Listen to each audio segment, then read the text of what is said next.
A very good evening to all of you. And in typical Japanese cultural format, it would be konnichiwa. A lot of you here will be familiar. We have our traditional song, Kem che konnichiwa. So konnichiwa translates into Gujarati as Kem che. So I don't know how many of you have heard it, but we have this, song which we sing frequently on such festival days, and we traditionally promote the song. It's written out with Japanese and Gujarati lingo, and konnichiwa typically translates into kemche. So this evening I would begin with konnichiwa. Okay. So a very good evening to all of you. And before I introduce our guest, there are a couple of things that I'd like to talk about. The first is one of the reasons why we are here. AMA is now the hub for continuing education and for cultural activities. All of you are familiar. Most of you are involved in some way or the other in attending some of these programs on continuing education, also our cultural activities. And I would encourage all of you, if you have not, Japan cultural activities is one of the things that we promote very extensively at AMA here. So we have the Japan Center just across down this corridor. Those of you who have not visited us at the Japan Center should make it a point. We have a, yes? Sorry? Once I finish, then you can please take it forward. Yeah? So I would encourage all of you to please visit the Japan Center, those of you who have not. It's a flavor of a typical Japanese, small enclosure. And we have a collection of nearly 800 to 1,000 books on Japan. We also have 400 hours of recording on Japan. So name it and we have the movies. You could talk about temples of Japan, gardens of Japan, cuisine of Japan, sports of Japan, or it could be just technology and Japan. And all of it is available. You would have 2-hour, 3-hour video coverages, and we have workstations there where you can actually visit and enjoy that flavor. We also have Japanese language classes going on at AMA. Right now also there is a batch that is currently on where you can learn Japanese. We traditionally also we have these classes both either on weekends or either early in the morning or late in the evening for those who would like to learn Japanese. So this is a little background about how AMA is involved with the Japanese culture and how we are promoting in a big way the Indo-Japan friendship movement. The other thing that I would like this audience to be or to know is that AMA has been awarded for the 19th time as the best management center in India. Okay, so the All India Management Association awards this to all as part of, yeah. So that does deserve an applaud. And we've been awarded this award for the 19th time. So it's become quite a habit for the presidents to go there and receive the award. But I'm sure it's still an honor, however fast or however soon we keep receiving them. I just want to give you a small introduction about how the Indo-Japan Friendship Association has come into being before again I introduce our guest for the evening. It was in the year 2008 that the first Vibrant was to be held, and Mr. Modi, then the Chief Minister of Gujarat, was very, very keen to have somebody who was in the forefront of technology, and who better than Japan, forefront of technology. So he wanted Japan to be a country partner to Gujarat in the Vibrant. And if Mr. Modi makes up his mind, then he doesn't let go. So he did make up his mind, and finally Japan agreed to be the country partner to Gujarat for the Vibrant. And that was the first time it ever happened that a country became a partner to a state. Anywhere in the world, nowhere does it happen. Countries only partner with other countries. That was the first time that Japan agreed to partner with Gujarat. And that was when, Mr. Modi as Chief Minister called us and said, he said, I will take care of the business, but I want you guys to take care of culture and anything else that you think is fit. And then we decided and coined the term ABC. A for the academics, B for business, and C for culture. And that was when Mr. Modi said, as the Chief Minister, he said, business to hu joi lais, academics and culture no tamare jovu padse. Etle, we took up the challenge. We have got massive support because of his keen interest in the Japanese, not only the business interests, but in Japanese culture. The ex-Prime Minister, Mr. Abe, was a personal friend. And I'm not sure how many of you are aware, but they had decided to meet every alternate year. And it happened that, after they decided, every alternate year Mr. Modi would visit Japan, both as, first as Chief Minister and subsequently as Prime Minister. And we had Mr. Abe also keeping up the promise and visiting us. So we've had, a huge flavor of Japanese happening in Gujarat. There are a number of Japanese companies now that have invested very heavily into Gujarat. And for those of you, I'd just like to update you. There is also a Japanese cuisine restaurant available here. It's called Bento Bee. So for those of you who may not have visited it and would like to try out Japanese food, Bento Bee is the place to be in. Interestingly, they also offer a vegetarian cuisine. And even more interestingly, if any of you, are restricted to Jain food, they offer Jain Japanese food too. So, yeah, it would be quite a challenge. But yes, I would encourage all of you to take it up and visit them, whenever it suits you. So this is a little about what has been happening on the Japan front and the cultural activities that are happening. All of you must be familiar. We are, celebrating the Japan festival normally at the time of Vibrant in the first or the second week of January. Sometimes it's delayed a little, but we do have these programs on Japan and Ikebana classes on Ikebana competitions. We have Japanese cooking classes that happen. A number of cultural activities that happen here, which are also widely announced. And for those of you who would like to keep in touch, please have your names registered at the Japan Center. We can send you mails or drop in messages, and you can also attend some of these programs. So this evening, we are going to be addressed and talk extensively about the Japanese culture here and back there in Japan. All of you will be familiar. This has a very long history, and that history goes back to the time when Gautam Buddha was preaching Buddhism, and then subsequently, Buddhism traveled all the way to Japan. Japan is now primarily a Buddhist country, and you have people from both sects of, Buddhism following there. And apart from, it would be very interesting also for all of you to know, many of our gods and goddesses also share names and things with the Japanese gods and goddesses. So a lot of the culture from here in terms of the religion has been adopted by them. They celebrate the kite festival just as we do. So there are so many commonalities, and that's what Mr. Akshay Chudasama, who's going to be addressing us this evening, is going to talk about amongst all the other cultural things that we share with them. A brief, small introduction that I would like to make for Mr. Akshay Chudasama. He's been involved with some of the activities here at Japan Center and at AMA, and has been actively, promoting the Japanese language here. The current course in Japanese language currently is being conducted by him, and there is something that is amazing, and all of you, I'm sure, will share the amazement that I have for him. He has knowledge of 13 languages. I mean, that's quite an amazing thing, 13 languages, amongst which Japanese is one of them. He's proficient. He's a doctorate in law, and is now going to have a doctorate in languages. So I don't think we can have very many better people to address us this evening.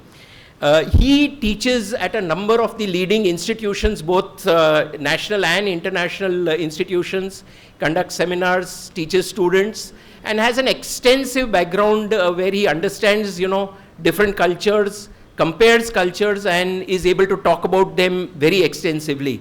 So with a thunderous applause and a wonderful time ahead, let's welcome Mr. Akshay Chudasama.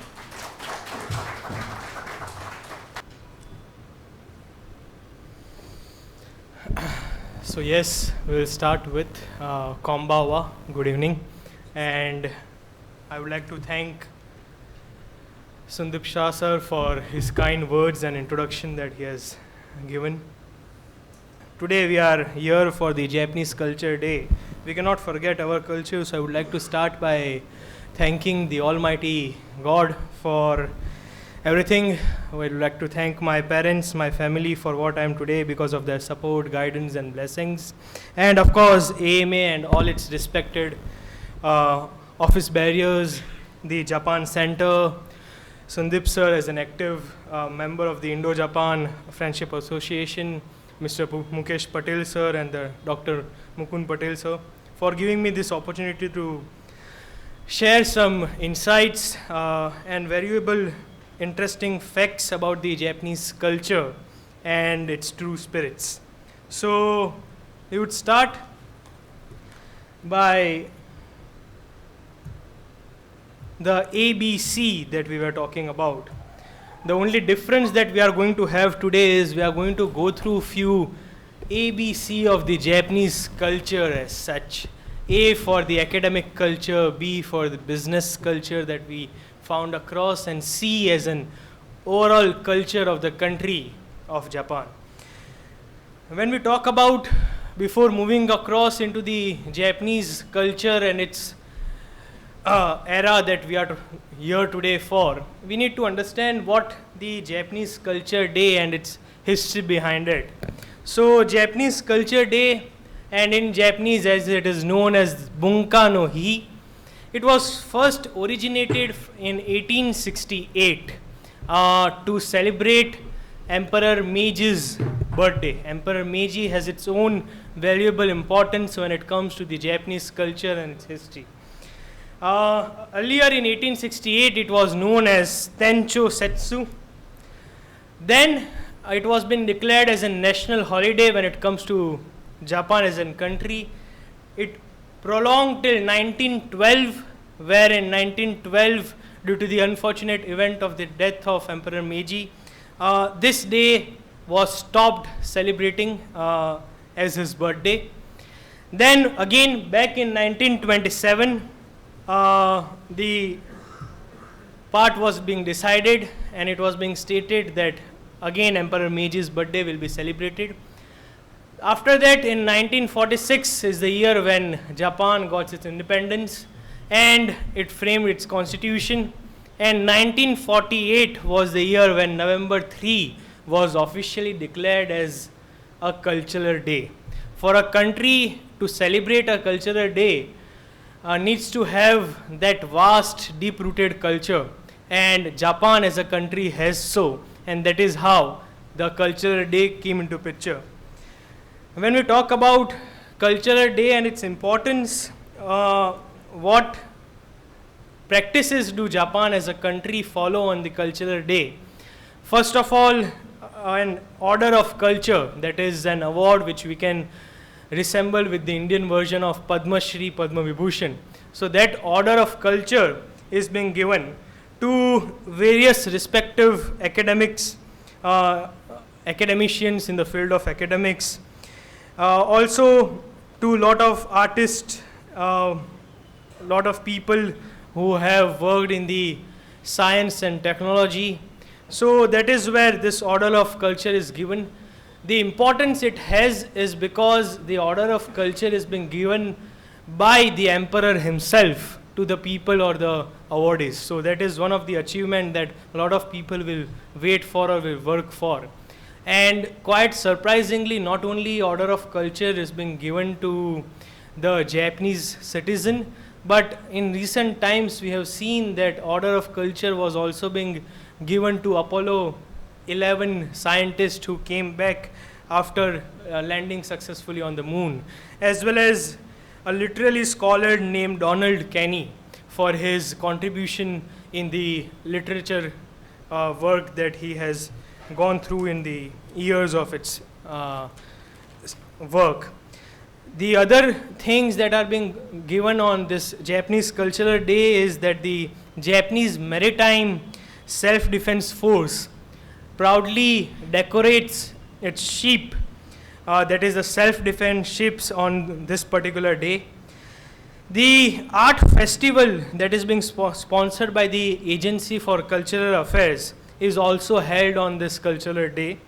And museums and galleries, not only on this day for 7 days continuously, it is being offered for free. The entry is offered for free to celebrate this cultural day. So that is one more aspect of the cultural day.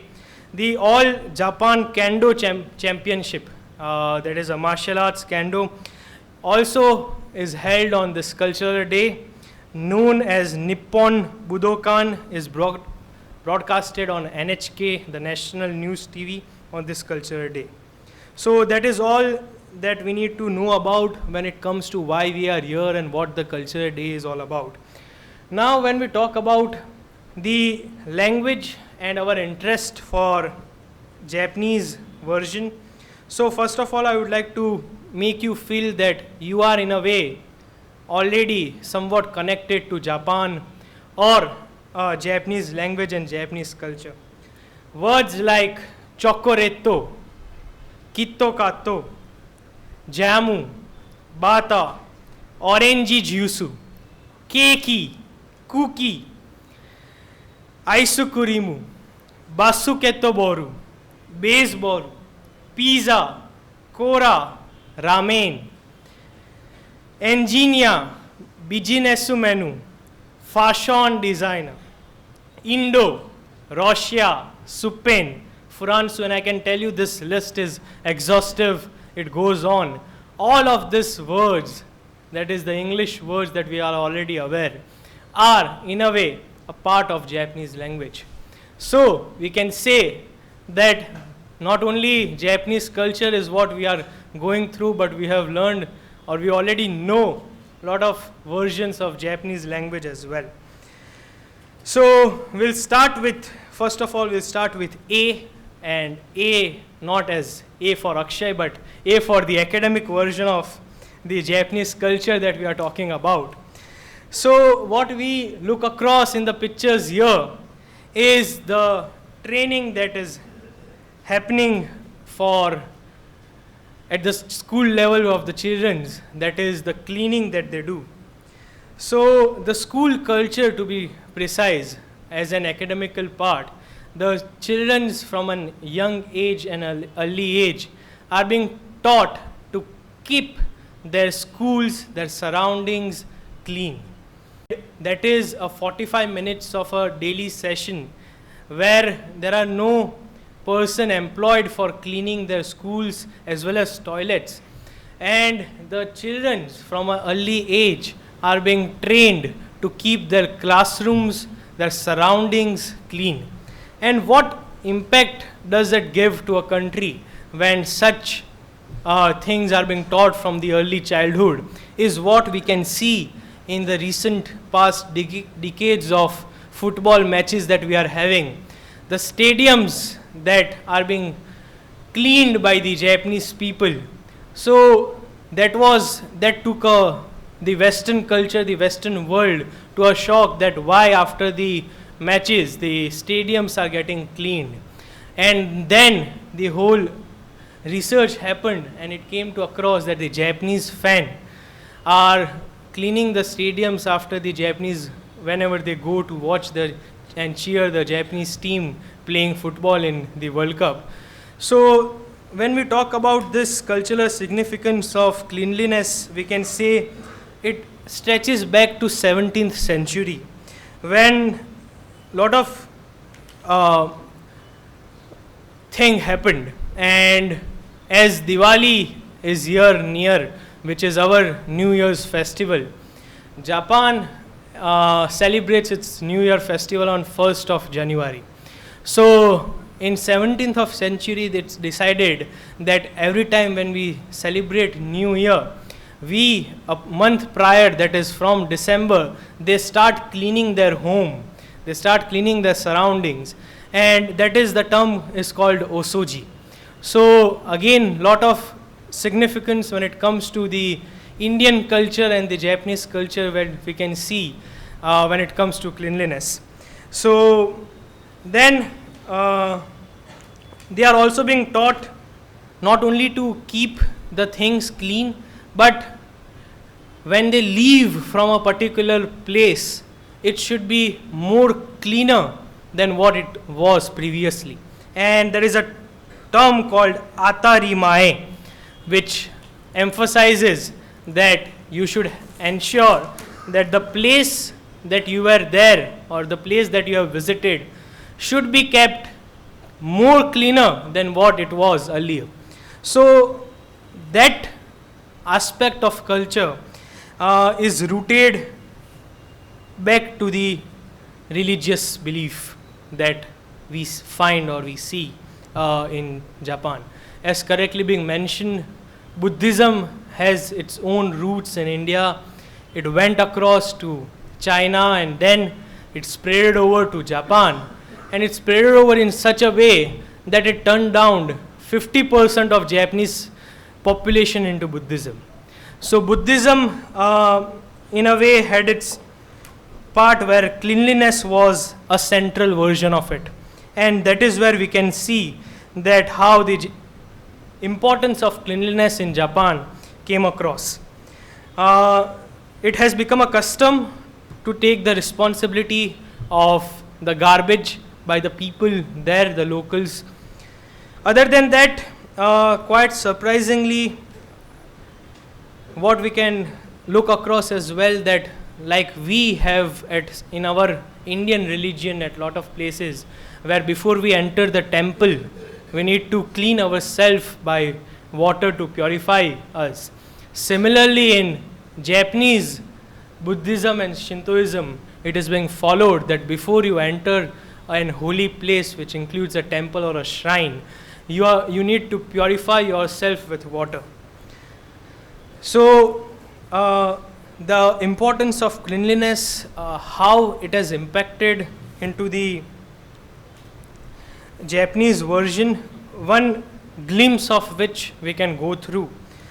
Very interesting 7 minutes Shinkansen train cleaning ritual is what the Western world has astonished with, wherein the people are trained in such a way that within 7 minutes the Shinkansen is being cleaned. Now Shinkansen, as we can see and already being highlighted why it is famous for, is an version Shinkansen is nothing but bullet train that we call here. And fortunately, with the Indo-Japan ever increased ties that we are having the bullet train, first bullet train of India from Ahmedabad to Mumbai.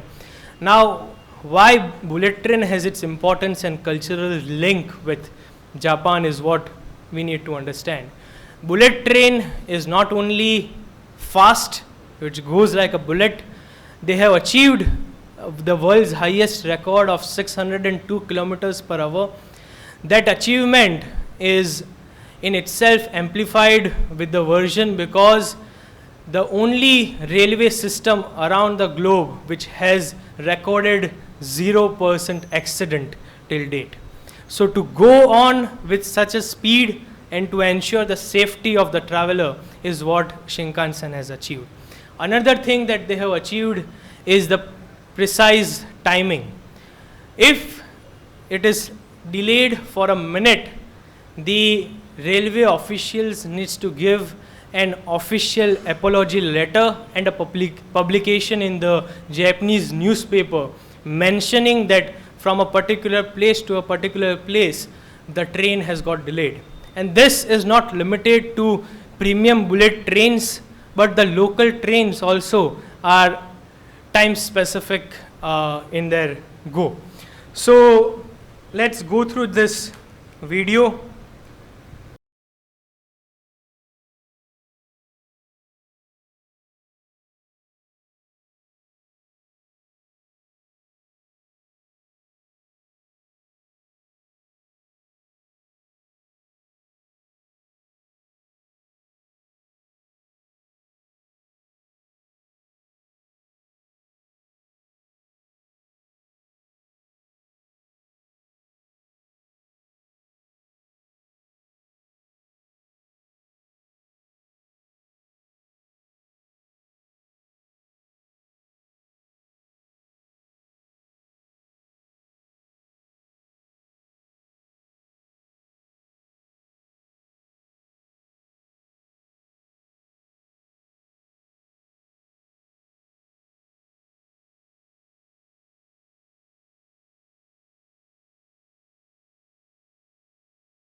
So by the time we have watched the video, Shinkansen might have departed from the station. But yes, that is what the thing is. Two things that we can follow up by the version of Shinkansen and its cultural impact. One is the feeling of safety and security that is there in the culture of Japan. Now, if in any case we forget our wallet, our phone, it may be a key in the public transport, we might think that now it has gone and we would never recover back. But the same version, if it happens in Japan, you just need to contact whichever nearest station or whichever nearest public booth you go into, and they will coordinate with the members of this cleaning staff. They have the departments where the lost and found areas that they have at each and every encounters of public transport, may it be a railway station or a bus transport version, where all your lost and found items remains as it is, even if you contact back a year later.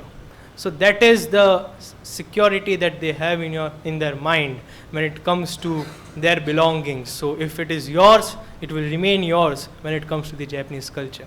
Another thing that we found was a bow. The bow that is very common when it comes to Japanese culture, may it be for saying hi or hello, may it be for greeting anyone, or for saying or apologizing for a mistake that you make. So like in the Western world, the culture that we have adopted, or the Indian culture that we have of folding our hands, the Japanese culture has its own importance with bows, may it be 15 degree as a normal bow, a 30 degree that is a formal bow, and a 45 degree bow whenever you meet someone who is senior to you or who has a higher authority. So that is when it comes to the bowing culture. One more interesting aspect when it comes to the cleanliness part, that the cleanliness that they are maintaining, because of which Japan is considered to be the most clean country in Asia. So, and the top 20 cities around the globe, there are 2 cities that is there that are considered to be the cleanest city around the world, and that is Kobe. So Kobe, why we are having a reference of it, because Kobe fortunately is also an sister city with Ahmedabad that we are residing. So Ahmedabad, Kobe has its own cultural significance. Other than that, there are few quotes that also resembles into the proverbs we are talking about. One is Tatsu Toriato Nigo Sazu, that is, the bird taking flight doesn't muddy its track. So what we are learning out of it is that when you leave a place, don't leave it with a mess, but leave it at least as clean as the condition you found it to be. So that is what the belief is. Another version is that Chiri mo sumoreba yamato naru. That is, if you will allow a dust to pile up, then that piled up dust can also become a mountain the other day. So that is what the significance of cleaning is. Now, when we talk about the academic part and what we have got as a version of English into the Japanese language, there are also a lot of Japanese words that we find across in the English language. May it be the taifu, that is typhoon, tsunami, haiku, that is very famous when it comes to the literature work. Then the Zen Buddhism that we follow, again borrowed from Japanese language. Sushi is considered to be just a version of rice and fish, but that is not the version. The 7-star Michelin chefs also are tasted based upon how they make a sushi. So sushi has again a cultural impact in Japanese version. The other version that we can find is origami, that is there. Origami again has its original roots from Japan. Tofu, a healthy alternative of what the vegetarians look across. Paneer, that is tofu. Two words that we might be surprised to know that are adapted from Japanese language into English. One is rickshaw. Rickshaw is a Japanese word that is being adapted into English language. Another is a very common version that we use in our phone, emoji. Now, emoji, basically in Japanese we say it as emoji. Emoji is in fact a concept that was being initiated or invented from Japan. So that is what, when we talk about the Japanese version, there are a lot of Hindi Japanese words as well. When it comes to seva, seva is also a word that is adapted into Japanese culture. It means the same seva as what we mean it in Hindi, to work or to care for some other. One very interesting word that is common in Japanese drinking system and the Indian drinking system is cha. So cha remains tea in India as well as in Japan.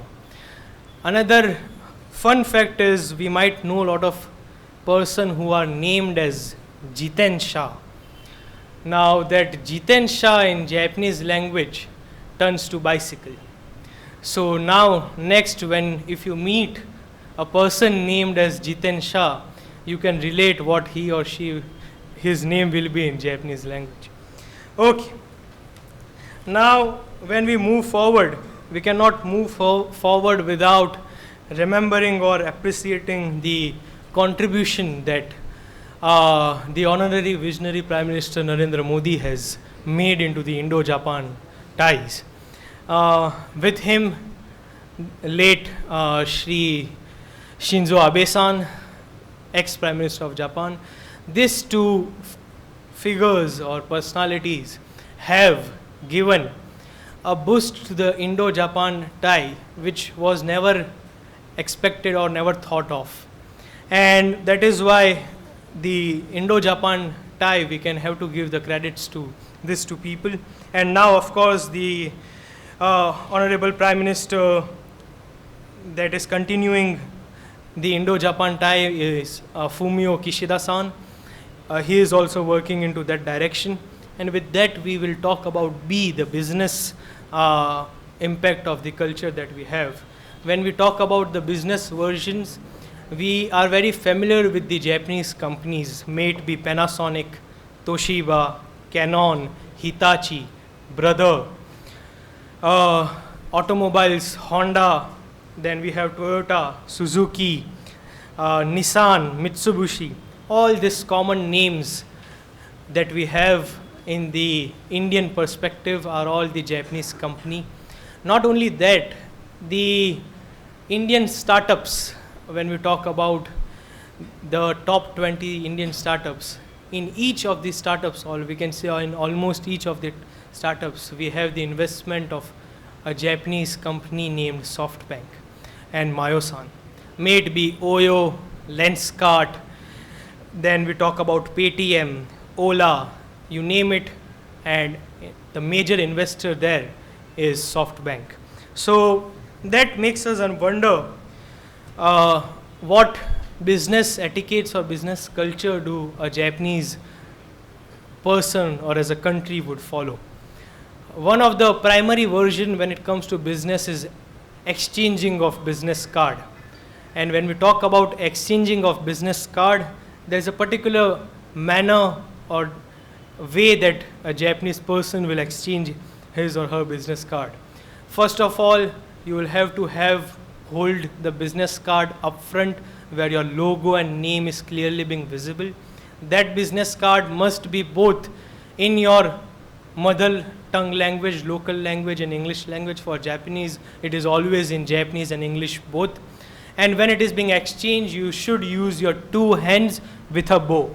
So this might sound something little weird, but when this formality comes into your mannerism, then it shows that you stand out from other person, or you have your own position, you have your own etiquettes that you follow. Now another surprising version is in a lift or an elevator. If you find there are number of people standing in the Indian or in any other perspective, you might not know whether that person is a CEO or a president or a director of a company or not. But if it is the scenario in Japan, and if we find 4 to 5 people standing on the lift, we can, by understanding the Japanese culture, we can point out that that fellow is a young or a new employee, and that one is a CEO or that one is the director of the company. How? So basically, when it comes to the Japanese culture, it is always being said that when you enter the lift, you have to ensure that either the person who is elder or who has a higher authority than you should enter the lift first. Once that has been done, then you do not stay in the lift haywire. You have to arrange yourself.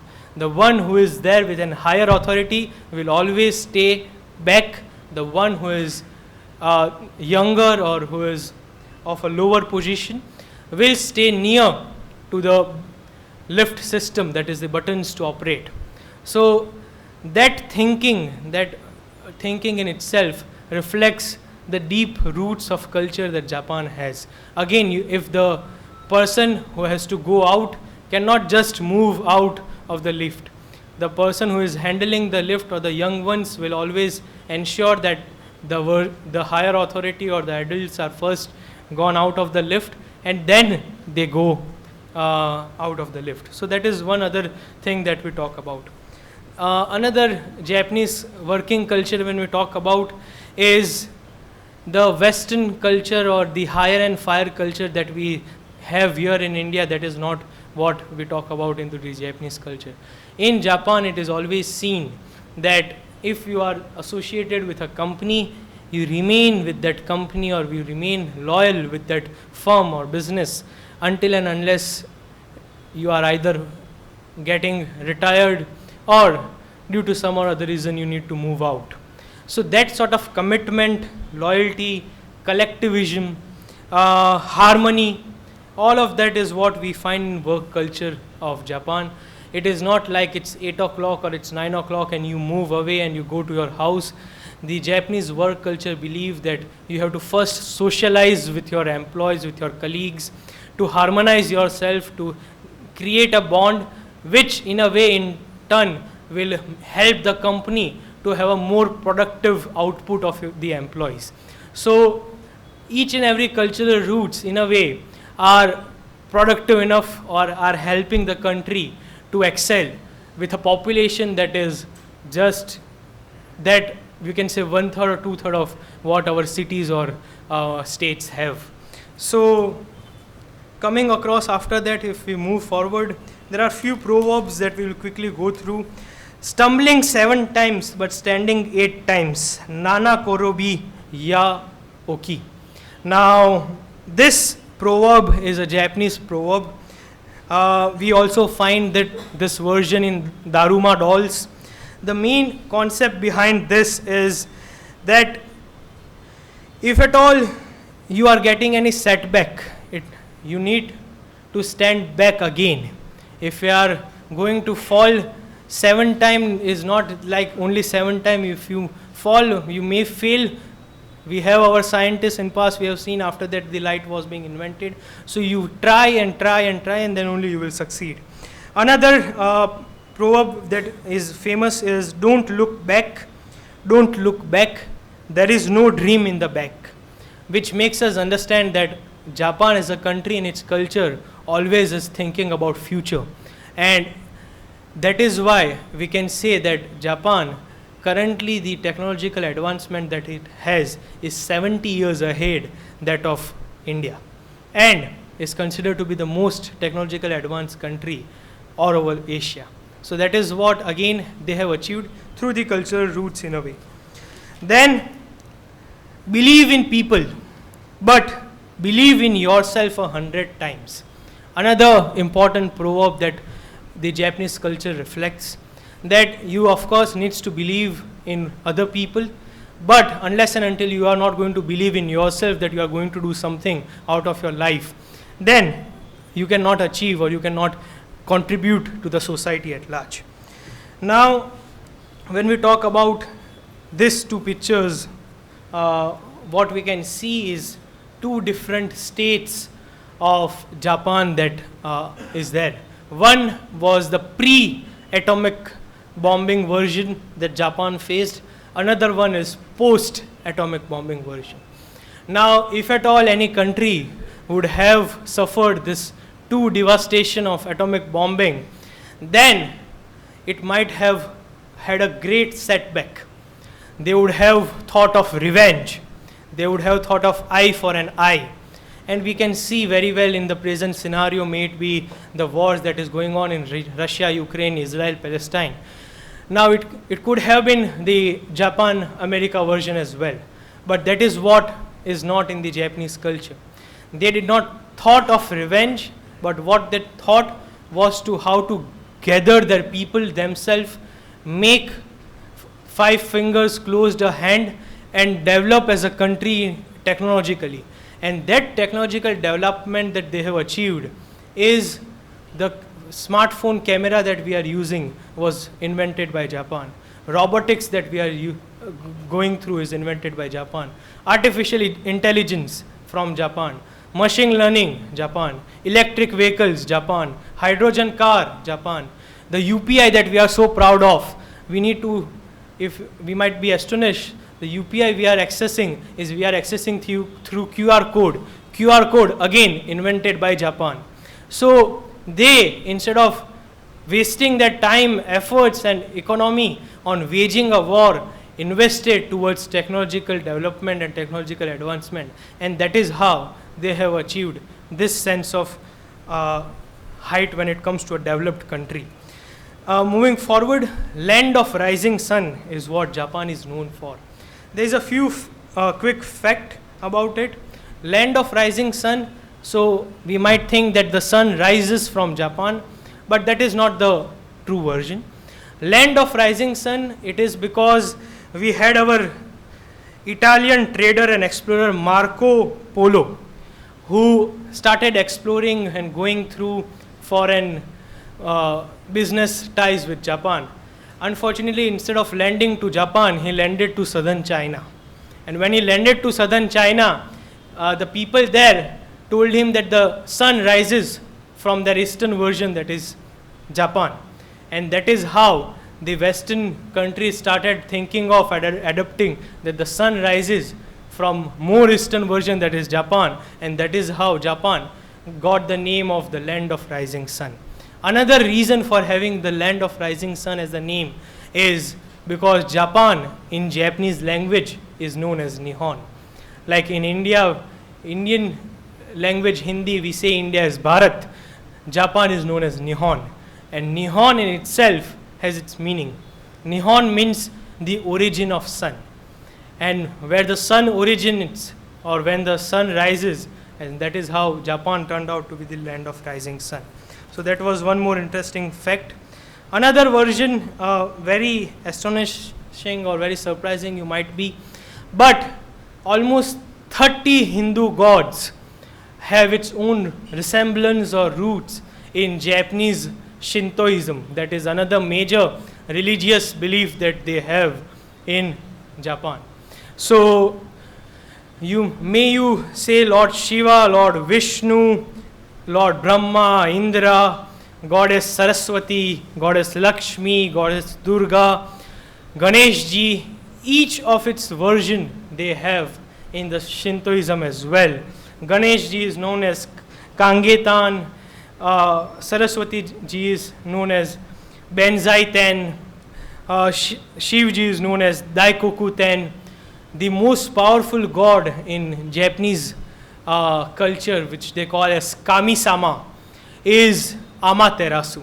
That is, in the Indian version, Indian concept, the Lord's Sun or the goddess Sun is the most powerful god in the Japanese culture. What Japan as a culture has given us is lots of philosophies. We cannot conclude that philosophies in one session. We will try to go through three main versions of what we can say the philosophies. One is Ikigai, a concept that has been influenced in the Western world. Ikigai, the book has it subtitled as The Japanese Secret to a Long and Happy Life. Ikigai in itself, the word means Iki and Gai, the two different Japanese alphabets, which means the purpose of life. Now, through Ikigai, a Japanese person is thought of to achieve its purpose of life. And Ikigai is a philosophy where if you combine your passion, mission, your profession, and the financial version, if you have all the four versions together, making it beneficial for the people at large, then you can say that in your tenure of life, what you have achieved is you have achieved your Ikigai in your life. And Ikigai is the ultimate version that a person would like to achieve.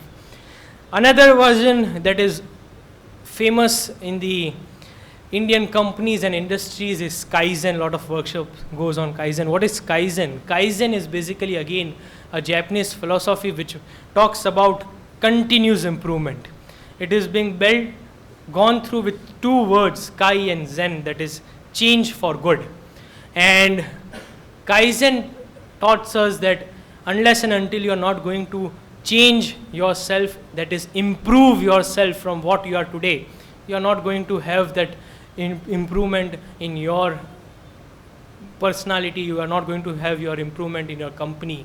And the Kaizen philosophy has its own deep rooted with the Toyota company. Toyota company has its stake when it comes to popularizing Kaizen. Another one is Kintsugi. Now Kintsugi, if we talk about the philosophical impact, let's say we have a vase of glass over here and mistakenly it got fallen down. It is what? It is a thresh, we throw it down. But Kintsugi, what it says is, once an valuable item is being broken with gold and silver, it is being rebuilt, it is being remade. And why? What is the practical connect with it? One is that perfection. Kintsugi is like, perfection is what everyone strives for, everyone wants to be perfect. But perfection is not a reality, no one can be perfect. At the same time, the reality for some people might be very disturbing, depression, etc. So somewhat between reality and perfection, what you get is Kintsugi. That is, whatever you are after going through your phase of life is still a beautiful version of yours, because you are alive, you are contributing in one way to other to the people at large. Moving forward, Washoku. Washoku is another, we'll try to quickly go through Washoku. Washoku, why? Because Washoku again has its important aspect when it comes to the Japanese culture or its presence around the globe. The UNESCO awarded Japanese cultural heritage cuisine is Washoku. Washoku in itself is considered to be a social practice based on a set of skills, knowledge, practice, traditions related to production, processing, preparation, and consumption of food. So, Washoku has got its significance around the globe, UNESCO. The reason is one proverb that is Hara Hachi Bunme. Now, the secret of being Japanese people healthy is again deeply down-rooted in their culture. Why we see a person living 80 years, 90 years, 100 years, 110 years. One reason we can say it is technologically advanced. Another reason is because the way of life that they have adopted. Japanese people, the cultural root says that you only have to fill your stomach 80%. Once your stomach is 80% full, you should not eat further. Keep 20% stomach empty. So that is one of the cultural roots that the Japanese version looks into. Another is bento boxes. Bento boxes are a nutritious packed lunch, also given to kids in their schools. Bento boxes, the Japanese mothers waking up 4 a.m., 5 a.m., preparing food for their child. You name the cartoon, Doraemon, Shinchan, Pikachu, using the ingredient which a normal person will not eat, using that in a decorative manner that you do not know what is there in that bento box and what nutritious version you are eating. That is what another concept of the Japanese cuisine is. So further we talk about the one of the last part, that is martial arts. Words like judo, kendo, taekwondo, aikido and karate, all of this are very famous in the Indian version as well. The martial arts in itself, the Japanese culture never taught the person who is learning martial arts on how to attack. The main purpose of the Japanese version of martial arts is how to self-defend yourself. So after that, there is a lot of principles that is involved in martial arts. One is Bushido. Bushido talks about justice, courage, compassion, respect, integrity, honor, loyalty and self-control. So once that is being achieved, then only a person is considered to be excelled in martial arts.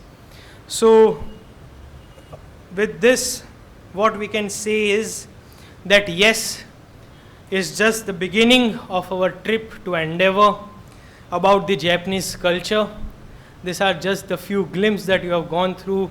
It is vast rooted in its Japanese history, and Japanese culture has taught not only Japan a lot of things, but around the globe, the Asian countries and the Western countries as well. So with this, I will like to greet sayonara to each one of you and arigato gozaimasu. Thank you. Thank you so much, Akshay. We'll take a few questions, a couple of them. Yes, please. As you mentioned, sir, that in business card, then they are Japanese and English too. But most probably, as I heard, those visited Japan for a business purpose or for a trip or for a month, they just said to me that you have to know the Japanese language, because there was not a single board even that there was written in English. So how you mentioned that there was English too? It is in business card and not on the shops or banners. Of course, you are visiting a country not only limited to Japan, you visit any country around the globe, they have maintained their version. May it be China, may it be Korea, may it be France. You might know English, but the boards will be in French. May it be German, may it be Spain. What we were talking about was the business culture or the business etiquette that a multinational company should follow, and the Japanese company follows. That is, when they exchange the business card, if they are meeting across with a foreign person or a foreign company, they always ensure that that business card is being printed in both way around, English as well as Japanese. And this Japanese culture is more way to like Korean culture too, right? Korean culture and Japanese culture may intersect at point of time. We have a lot of Korean K-pop fans, but to be an insight to that, K-pop basically has its roots from J-pop, that is the Japanese pop music. So again, there is an intersection there. Thank you. Yeah, let me just add, during our visits to Japan, you are absolutely right. The Japanese people are a very proud For the race. language. Yeah, they are a very proud race, and they refrain as far as possible from using English. They would prefer to use their own Japanese. There would normally be interpreters available. Now, of course, live interpretation on Google and so many such interpretation techniques are available. So we were practically at the receiving end in most cases, except that we had some interpreters and translators available with us. But yes, as a race, they are extremely proud of their culture and language and refrain from using English as far as possible.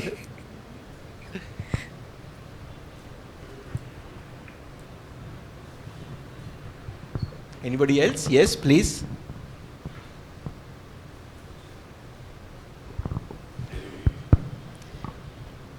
So, good evening, and Akshay sir, I would like to ask you if you would be describing Japan's true spirit.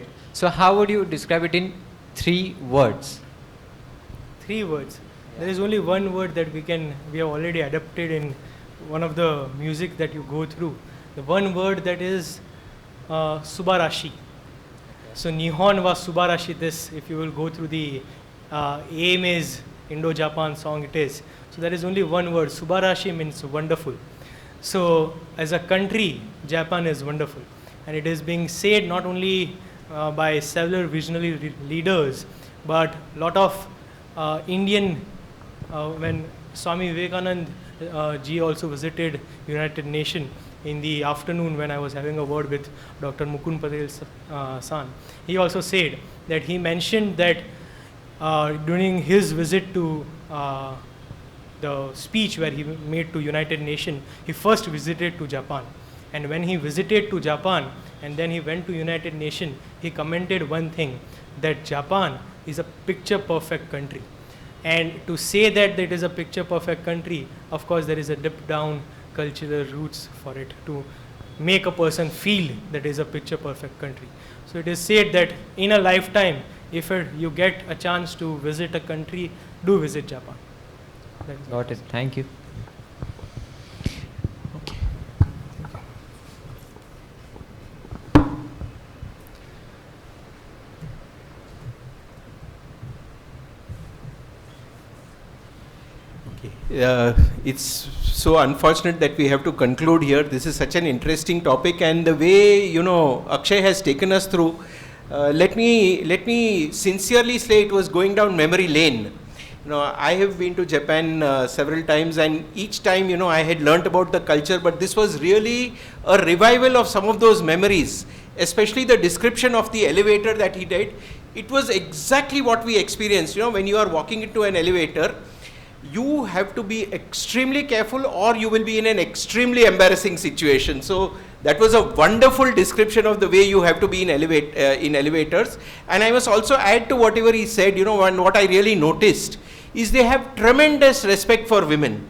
If there is a lady standing in the queue outside the elevator and you happen to enter before or leave before she has left, they will look at you as if you have committed one of the biggest crimes.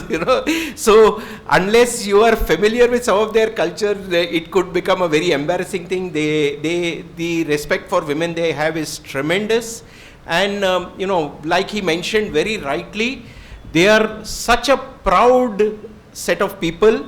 I'll share one of the experiences that we had. We had gone to a restaurant for dinner, and at the end of dinner, since most of us were not familiar, we went and checked with the manager, we wanted to leave and what is the kind of tip that you leave for people there. And we were told that if you leave a tip, they will all be offended. They take such pride in their work that they said that if you leave a tip for them, they will be extremely offended that, you are motivating us for something that we don't need to be doing. We are doing our work at our best.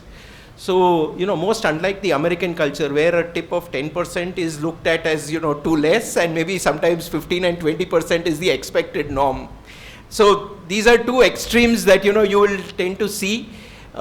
He very rightly pointed out, that more than 80% of Japanese who begin their career with the company after their education end with the same company.